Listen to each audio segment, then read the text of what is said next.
እንደተሰጣች ማክታ ፖሊሱ እኔን ጠይቆ ለኔ ለናቱ በህይወት እያለው ተላልፎ ለሶስተኛው ወገን ለባዳ መስጠት የለበትም አልኳትና መጣሁ ወደ ቤቴ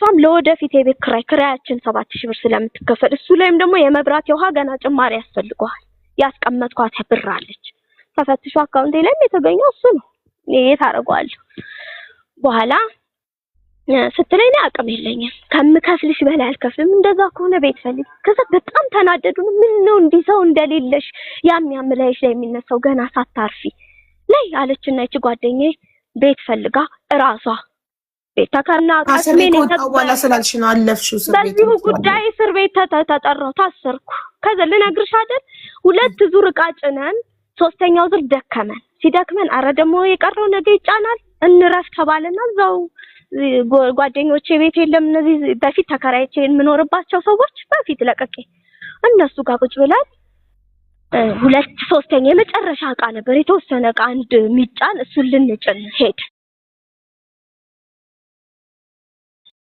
ሱልንጭን ሄድ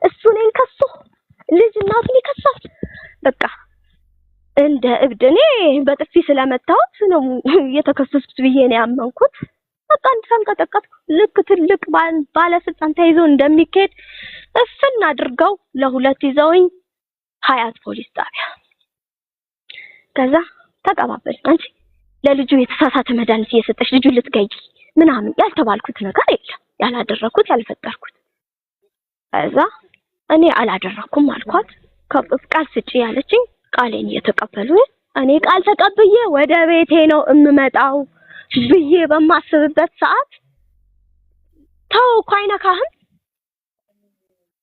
አይነካህም ዝም ብለህ ነው በሩን ያዘጋኸው ከዛ እሺ እድላዊት በር ክፈቺ ከዛ ወሰዱኝ ወዲያው ቃል ከሰጠው በኋላ ጌጣጌጥሽን አውልቄ ጆሮሽን ተባልኩ አውለኩኝ ከዛ ወደ ማረሚያ ቤት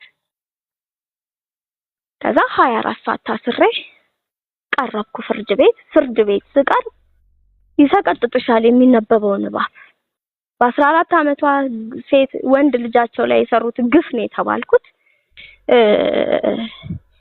በቃ ያው የተባለው የተሳሳተ መድኃኒት ሳይታመም ሆስፒታል እንዳስተኛሁት አንድ እናት ሳይታመም ልጅ እኔ እንደማንኛውም ሰው ከትምህርት ቤት መጣ ታመመ ማቀው 3 ቀን ቤት ቆየ ጠየቅኩት ደጋግሜ ምንድነው የሆንከው ኳስ ስትጫወት ወድቀሃል ወይ ልጆች መተዋል ወይ ንገረኝ ሐኪም ቤት አያድነው ወጌሻ ነው የሚያድነው ብዬ ደጋግሜ ጠርዬ ነገር በፍጹም አልወደኩም እግሬ ጉልበቴን ነው የሚያመኝ ያለው እንግዲህ ያየሁት የሚያነክሰው ልጅ እግሩ እየታጠፈ መጣ ጭራሽ ከዛ በሶስተኛው ቀን ዱላ ሲጄ ነው ብቻዬን ማንም የተከተለኝ የለም ትንሿን በጀርባዬ እሱን እንደዚህ በአንድ ዱላ ተሸክሜ የት ነው የወሰድኩት ጤና ጣቢያ ከጤና ጣቢያ ነው ወደ ሚኒሊክ የተላኩት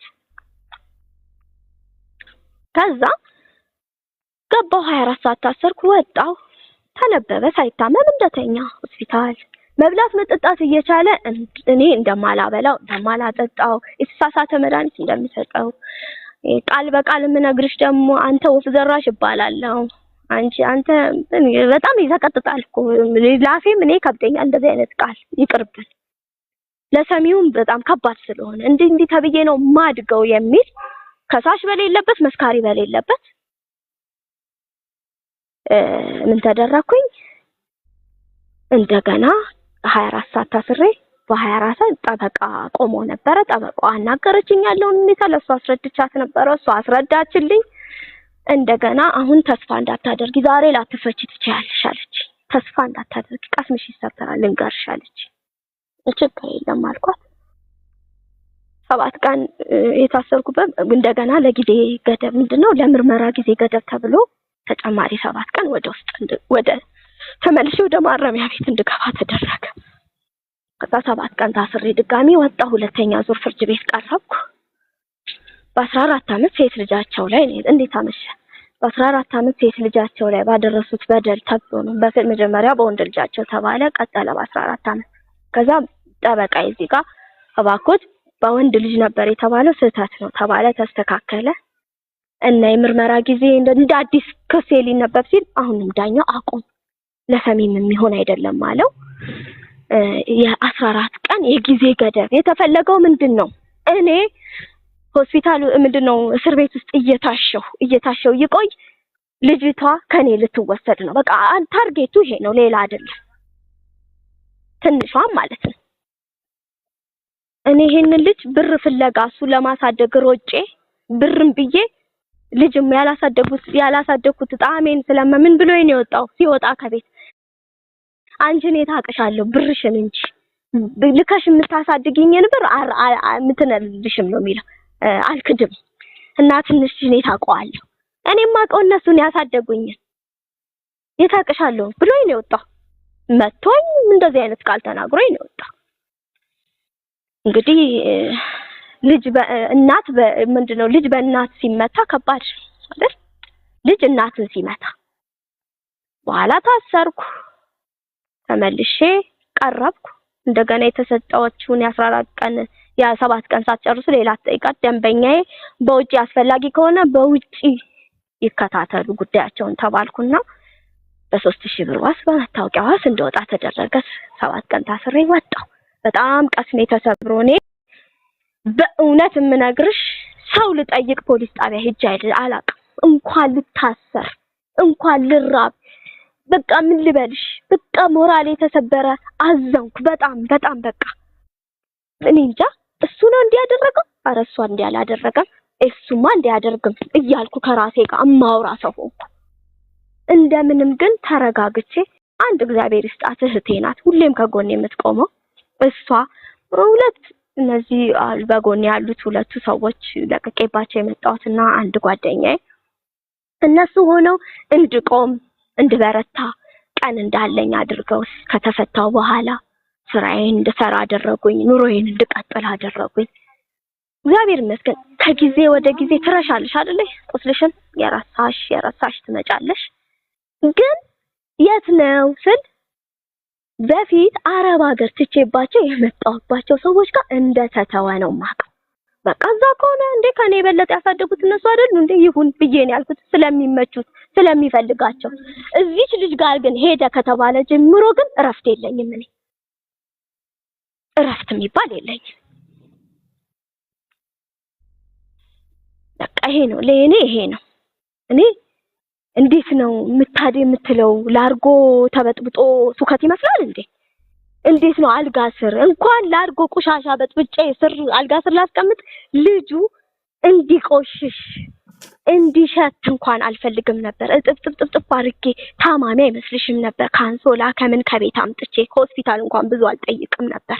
እንዴት ነው የማይመስል ነገር? አንዳንዴ እኮ የሚመስል ነገር እኮ ማውራትን ተገቢ ነው። የማይመስል ቤት የማይመጣ የፈለገ ሰውን ተበቃዩ ሰው እንዲህ በማይሆን ምንድነው እንደዚህ የሚያድግ ልጅ እንዲህ ማድረግ ከእናት መለየት 14 ዓመት እኮ ነው የለፋውበት ይሄ ልጅ።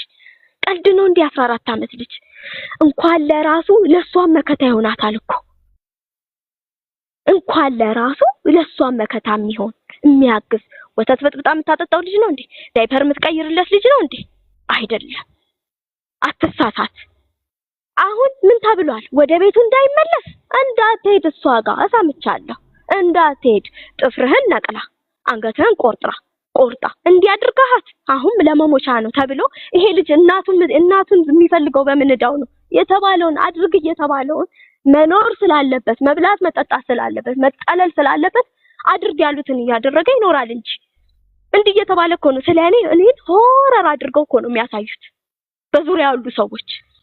እንዴ የፈለገ ቢሆን እሱ ልጅ ሆኖ እኔን አሰጣኝ፣ ሜዳ ላይ አደባባይ ላይ ዓለም ላይ አሰጣኝ። እኔ እኮ እናት ሆኜ እሱን ገበና ሸፍኜ ነው የኖርኩት። እናት ነኛ። እናት ልጇን ታሰጣለች እንዴ? እንዴት እንዳሰደኩት አውቃለሁ። እንዴት መከራ እንዳየሁበት እንዴት ማለት ነው። እኔ እኮ ልጄ ከሰው እኩል መሆን አለበት ብዬ ስላሰብኩ ወደ ኢትዮጵያ ልመጣ ስል አይፓድ እና ፕሌይስቴሽን ለመስራት ለሊት ከ6 ሰዓት እስከ 8 ሰዓት አንዷ የሴት ቤት ከ8 ሰዓት እስከ 9 ሰዓት ደግሞ ለአንድ ሰዓት እየሰራው ነው አይፓድ እና ፕሌይስቴሽን እንኳን ገብቼ ያስገባሁት እቤቴ አገሬ የገባሁት ከሰው እኩል ሆኖ መኖር አለበት ብዬ። እኔ አንድ ቀን ብሬን አይቻላቅም። እሱን ጤና ማግኘቴ በህይወት ማግኘቴ ለኔ ደስታ ነው፣ ብር አይደለም ትርፌ ነው የምለው። ለምን አገሬም ቢሆን ሰረኔ ትርፌ ልንገርሽ፣ ጓደኞቼ ቤት አላቸው፣ ንብረት አላቸው። ትርፌ ልጄና ሲኒ ብርጭቆ ነው የነበረው ማለት ነው። አሁን ግን ምንም የለም፣ ከሰር። ትልቁ ኪሳራ እሱን ያጣው ቀን ነው። ከባድ ነው ልጅ ማጣት፣ የለፋሽበት ልጅ ማጣት ከባድ ነው ልንገርሽ ማለት ነው። ከባድ ብር በብር ይተካል። ነገ እሱም አድጎ ሊተካ ይችላል። ያመጣውም ሊያሳልፍልኝም ይችላል። እሱን አገኘዋለሁ። ከዚህ በኋላ ይሄ ልጅ የሆነኛል ብለሽ ታስቢያለሽ? ለምን አልፈለግሽም? 3 ዓመት ለሚባለው ጥያቄ ከመጣችሁብኝ እሱ እኔን አያምንም፣ እኔም ከዚህ በኋላ እሱን አላምንም። እንዴት ነው ንገሪኝ እስቲ። ዝም ብለሽ ተናገሪ፣ ዝም ብለሽ ፍረጂ። እናት ከሆንሽ ማለት ነው ፍረጂ፣ ዝም ብለሽ ማለት ነው። ምንድን ነው ዓላማው? ልጄን ተጠቅማ እንዲህ የምታደርገው? ይደግበት በቃ። ልጁን አደባባይ አታስታው። እኔ እንደሷ ሰው እየረዳኝ አላሳደግኩትም። በነጭ ላቤን ያሳደግኩት። የማንም እርዳታ ሲሊፐር አያደርግም። ማንም ሲሊፐር ገዝቶ አላደረግለትም። እኔ ነኝ እዚህ ያደረስኩት። ግን አሁን ለምን ኖረች ነው? ለምን ቆመች ነው? ለምን ህይወት ቀጠለች? ለምን ልጅ ወልዳ ተስተካክላ ኖረች ነው? እንዴ የዚህ ያህል ምን አደረኩኝ? አንቺ ጋር የመጣሁት እኔ መሄድ አቅቶኝ አይደለም። ትክክለኛ ሰው ናት ስለተባለ አንቺንም እሺ ብዬ እኔ አላወራም ብያለሁ ከማንም ጋር። በሱ ጉዳይ እኔ ለፈጣሪ አሳልፌ ሰጥቻለሁ። ራሱ ፈጣሪ ያስተካክለው ብዬ የተውኩት ታሪክ ነው። ለምን ነገ ሲገባ ይመጣል ብዬ ነው የማምነው። የእናትነት ጥቅም ጉዳት፣ የውሸት ታሪክ ነገ ሲገባው ይመጣል ብዬ ስለማምን ማለት ነው። ይሄ ነው በቃ። ከዚህ በላይ ምንም ልልሽ አልችልም በቃ። እሺ ኤደን፣ እኔም ያው ስትረስ እንዳለብሽ ስለገባኝ ምንም በፍጹም ላቋርጥሽ አልፈቀድኩም።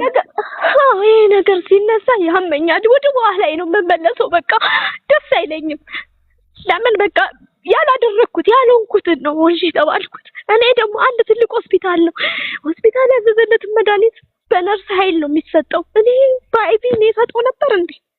እኔ በዚህ ታሪክ ምን ብዙ በነገርሽ ላይ ቲክቶክ እምቢ ብሎኝ ብዙ ያልሰማሁት ፓርቶች አሉ ያለፈኝ። በተለይ እሱን አልሰማሁትም ጭራሽ፣ ግን እያወራ ነበረ መሰለኝ ገብቶ ማለት ነው። አዎ እኮ እኔ እድሉን ከሰጠሽኝ እኔ ያማል እውነት ለኔ በኔ የደረሰ ቤቴ በማን የመጨረሻ የምነግርሽ በኔ የደረሰ በየትኛውም እናት እንዳይደርስ። በልጅ መሰበር ከባድ ነው። የልጅ ህመሙም ከባድ ነው፣ ሞቱም ከባድ ነው። እንደኔ አይነቱን ታሪክ ደግሞ ከባድ ነው ለእናት ገዳይዋ ነው። እኔ እኮ የኖርኩ እንዳይመስልሽ ውስጤ ቅጥል ብሎ የምኖር ነኝ። ያለ ከለሬ በሱ ምክንያት ሌላ ከለር አምጥቼ የምኖር ልጅ ነኝ። በቃ ከዚህ በላይ ምንም አልልሽም። አሁን አንቺ የምትይኝም አዳምጥ እችላለሁ። እሺ ኤደን፣ በመጀመሪያ ሚዲያ ላይ ወጥቼ መናገር አልፈልግም ብለሽ ግን እኔ ከሁለት ወገን ሳልሰማ አስተያየት እንደማልሰጥ ጨዋነቴን ነሽ አክብረሽ ስለመጣሽ አመሰግናለሁ። አመሰግንሻለሁ። በጣም ጨዋ ትልቅ ሰው ነሽ። አመሰግናለሁ። ሁለተኛ ነገር ግን ያው እናት ግን አንድ ሚዲያ ላይ ግን ክፉዋ እናት ተብሎ እኔ አይነቷ ራሴ ለራሴ የማልኖር ሴት ክፉዋ እናት ተብሎ ፓርት 1 እና ፓርት 2 ተሰርቶብኛል። በዛ ምክንያት ነው እኔ ማንንም ማናገር አልፈልግም ያልኩት። ህግ ይዞታል፣ ህግ ይዳኘው። ህግ እኮ አየሁ ስር መሰረቱን አገላበት። አየ ቤት የማይመታ ሚዛን የማይተባ የሆነ የመንደር ወሬ ስለሆነበት አይደል እንዴ ተው። አዎ እሺ፣ ለእኔ እድሉን ስጭኝ። አይኖ በጣም ስትረስ እንዳለብሽ አውቃለሁ። እኔም እናት ነኝ፣ ተረድቼሻለሁ። የእናት ክፉ የለውም የሚባለውን ነገር እኔ አላምንበትም። የእናትም ክፉ ይኖራል። ግን አንዲት እናት ልጇ ላይ ክፉ ልትሆን የምትችለው ሜቢ አይምሯ ከተነካ፣ አይምሯ ጤነኛ ካልሆነ የኔው ልጅ እየኖርኩ አይደል እንዴ ሌላ ልጅ አንቺን አይደለም ኤደንዬ እናት ያንቺን አይደለም እያልኩ ያለሁት። እናት ምናልባት ልጇ ላይ ልትከፋ የምትችለው አይምሯ ጤነኛ ካልሆነ ብቻ ነው እንጂ አንዲት ጤነኛ እናት ልጇ ላይ ልትከፋ አትችልም። እኛም እናቶቻችን እየቀጡን ያሳደጉን ቆንጥጠው ገርፈው። እሺ አንቺ ስታውሪኝ ዝም እንዳልኩት ጸጥ ብለሽ አዳምጪ። እናቶች ችግር የለም። እኛም እናቶቻችን ቆንጥጠው ገርፈው ነው ያሳደጉን ከመስማር እንዳንወጣባቸው። እነሱ የትኛውም እናት ልጇ ተምሮ ተመርቆ ትልቅ ደረጃ እንዲደርስላት ጥሩ ነገር ላይ ደርሶ ማየት ነው የምትፈልገው። የትኛውም እናት ስለሆንኩ ስሜቱን አውቀዋለሁ። የልጆቼ መጨረሻ ማየት ነው የምመኘው፣ ጥሩ ደረጃ ደርሰው ጥሩ ህይወት እየኖሩ ማለት ነው። የትኛውም እናት ይህንን ነው የምትመኘው ብዬ አምናለሁ እና ግን ልጆቻችንን ስንቀጣ ራሳቸውን እስኪጠሉ ድረስ መሆን የለበትም። እኛ በደላት እናትማ ይሄ ነው ትርፏ። እና ልጆቻችንን ስንቀጣ ግን በተለይ ደግሞ የዚህ ዘመን ልጆች፣ የአሁን ጊዜ ልጆች ደግሞ ከቀጣናቸው ይኸው እንዳንቺ ልጅ ቤት ጥለው ይወጣሉ። ስንቀጣ መስመር ያለፈ ቅጣት መቅጣት። ድምፅሽ ጠፋ። ከኔ ነው ድምፄ ያለ። እኔ ምናልባት አንቺ ዝም ብትይ ይሻላል ኤደንዬ እናቴ። እኔ ዝም እንዳልኩት ቅድም ዝም ብለሽ አዳምጪ። እኔ ሚዩት ላድርግልሽ። ሚዩት ካረኳት መክፈት ካልቻለች ብዬ ፈርቼ ነው ውዶቼ። ዛሬ ነው ቲክቶክ ከፍታ የመጣችሁ፣ ለዛ ነው። እና የዛሬ ልጆች መገረፍ የሚባል ነገር እንደ ልጅሽን እንደምትገርፊው ራስሽ በአንደበትሽ አምነሻል። መገረፍ የሚባል ነገር በዚህ ዘመን የለም፣ ቀርቷል። በዚህ ዘመን ከልጆቻችን ጋር የምንግባባው መነጋገር ብቻ ነው።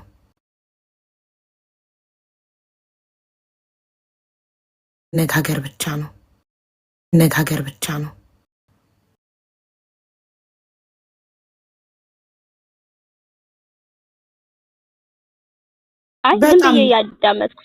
በጣም ጥሩ፣ በጣም ጥሩ። አዳምጪኝ እሺ። እና ማለት ነው እኛ አንቺ እናቱ ነሽ፣ አንቺ ነሽ አርግዘሽ አምጠሽ። ድምፅሽ ይቆራረጣል በመሀል ኢነርጂ ሊያልቅ ነው ጋይስ፣ ያልቅ ነው ጋይስ።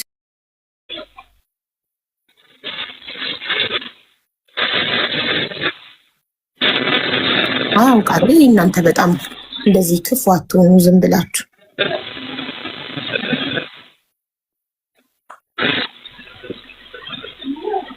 ዳታው አልቆ ይሆን እንዴ? ግን ዳታ ሊሚትድ ነው።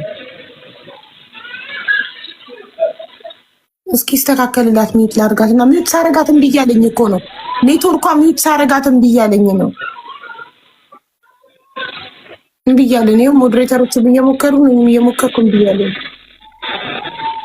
ንፋስ ነገር ነው። በጣም ነው ቆራረጠው። በጣም ነቀላት። ቤቲ ናት የነቀልቻት። ቤትዬ ፈልገሽ እንደነቀልሻት አስገቢያት። እኔ እኮ ይኸው ሁሉ እየሆነ የታገስኩት ላለመንቀል ድጋሚ ለመግባት የምታየውን መከራ አስቤ ነው። በስንት